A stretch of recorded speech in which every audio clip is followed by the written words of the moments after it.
Praise the lord. బాగున్నారా? మీ అందరి క్షేమం నిమిత్తం ప్రతిదినం ప్రార్థిస్తుంటున్నాను. నేటి దినం మనం పరిశుద్ధ గ్రంథమైనటువంటి బైబిల్లోంచి యెషయా గ్రంథం 41వ అధ్యాయం 13వ వచనాన్ని గమనిస్తున్నప్పుడు నీవు భయపడవద్దు అని వాక్యం సెలవిస్తుంటుంది.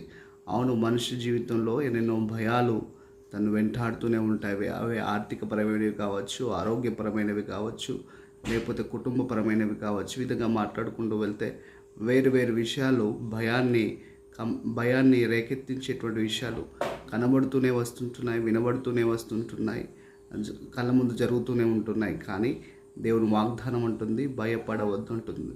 ఎందుకు అంటే వాగ్దానం చేసినటువంటి వాడు నమ్మదైన వాడు అని వాక్యం అంటుంది. ఆయన నీతో ఉండగా ఎర్ర సముద్రాన్ని చీల్చేవాడు నీతో ఉన్నాడని గుర్తుపెట్టుకో. ఎరుకో గోడల్ని కూల్చేవాడు నీతో ఉన్నాడని గుర్తుపెట్టుకో. యోర్దాను పాయలుగా చేసిన వాడు నీతో ఉన్నాడని గుర్తుపెట్టుకో. ఆయన నీతో ఉండగా ఏది కూడా నిన్ను జయించలేదు.